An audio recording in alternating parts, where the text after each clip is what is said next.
I'm Jake O'Neill, creator of Animagraphs, and this is how a fire engine works.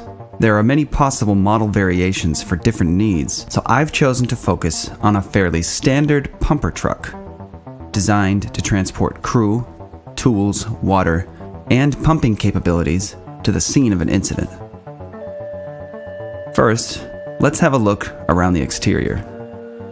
Warning lights, designed to alert drivers for safe fire truck passage, can be changed to steady beams for proper scene illumination when arriving at a destination. The pump on this truck is located midship, though front or rear mount pumps are also possible. Ample rear storage compartments turn this rig into a mobile tool shed.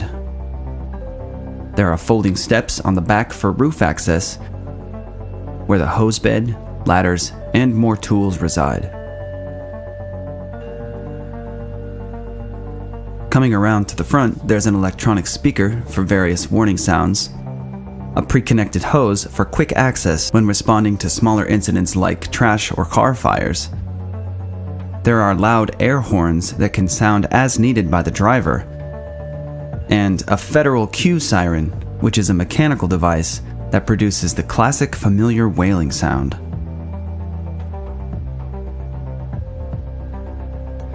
Now, let's go into more detail, starting with the pump.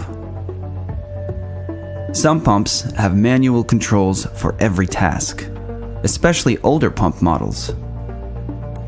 The intake pressure gauge is a compound gauge, meaning it can show values below atmospheric pressure, or vacuum conditions, when sucking water up from a pool or mobile tank, or positive pressure when connected to a pressurized source, like a fire hydrant.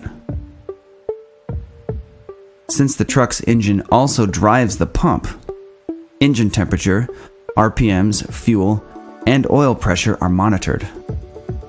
There's a manual engine throttle knob to control engine speed.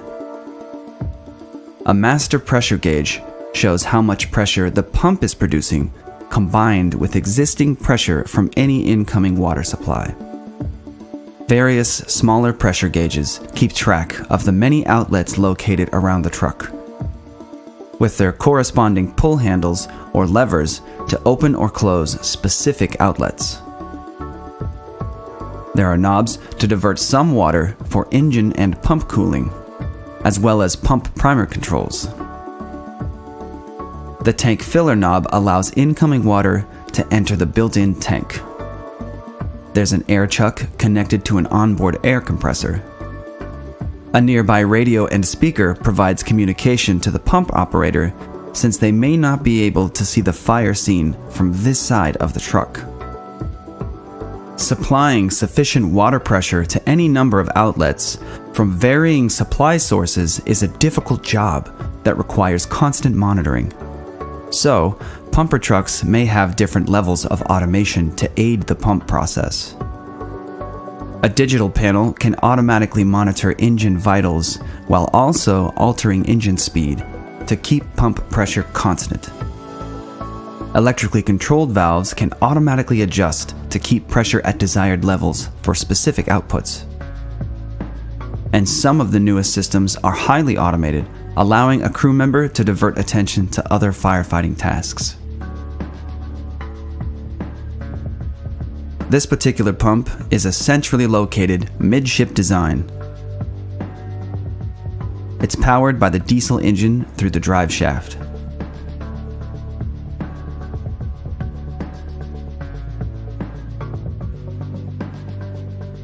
A metal rotating disc with internal fins called the impeller performs the pump work.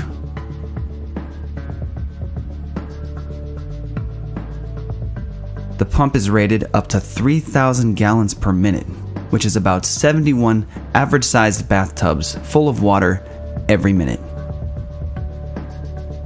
2.5 to 3-inch diameter hoses in a cross-lay compartment allow for quick access from either side, and may be pre-connected for fast deployment. A smaller 1.5-inch booster hose on a reel can be deployed for small fires or used to wash hazardous substances from a fire scene or firefighting gear after an incident. The master stream is used when water needs exceed 350 gallons per minute, which would make a hand line too difficult to control. A smooth-bore nozzle can be attached for range, or a fog nozzle to create a heat barrier, for example. The master stream is so powerful that it's generally not safe for use while fire crews are inside a structure.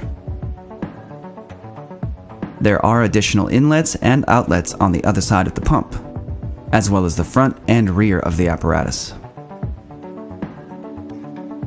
An onboard water tank is situated at the back of the truck. It can hold 1,000 gallons of water. However, even a smaller hand line hose might deplete the supply in 8 to 10 minutes. The master stream would empty the tank in 1 to 3 minutes. The tank delivers an instant water supply, but crews will be hooking up to a fire hydrant for anything more than small trash or car fires.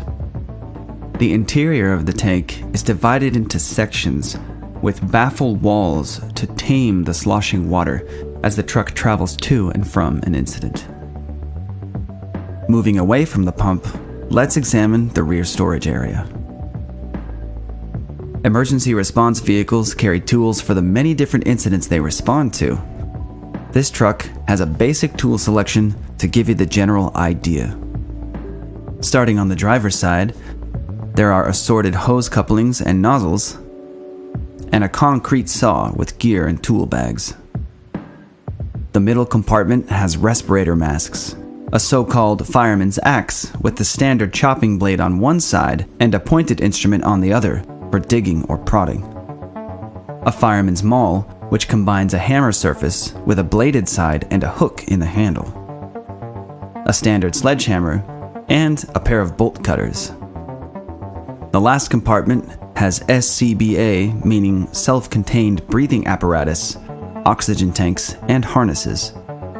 There are ABC extinguishers. The letters signify what class of fires the extinguisher can be used on. Class A is for items like trash, wood, or paper. Class B is flammable liquids such as oil, gas, paint, and so on.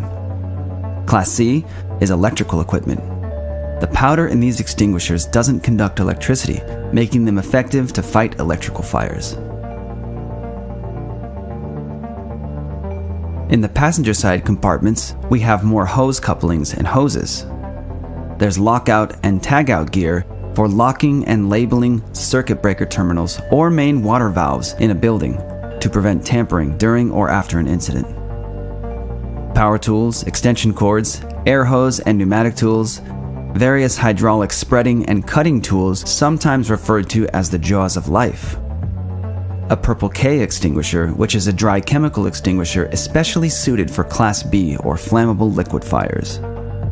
There are various tool cases and familiar hand tools. A hydrant bag with implements to operate fire hydrants.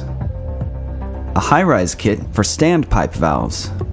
Standpipes are pipes linked to the water main inside buildings that function as a sort of indoor fire hydrant, giving fire crews access to water in large or multi-floor buildings. The CO2 extinguisher uses carbon dioxide to effectively push available oxygen out of the way, drowning the fire.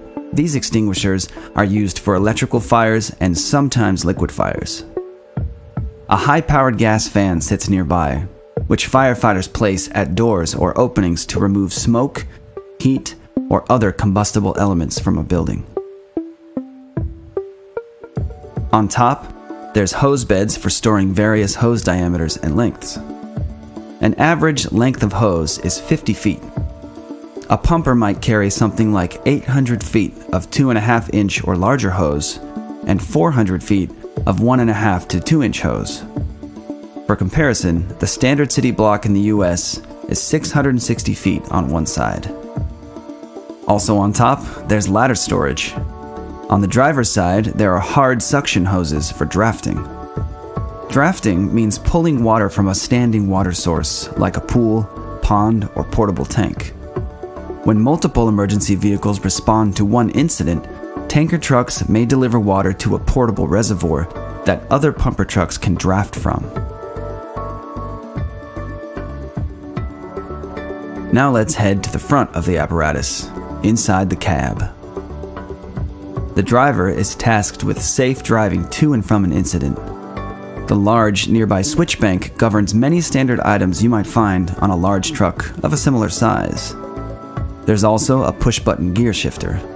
A central panel with a screen monitors truck-specific functions, but can also control many additional presets, for example, for different external lighting schemes.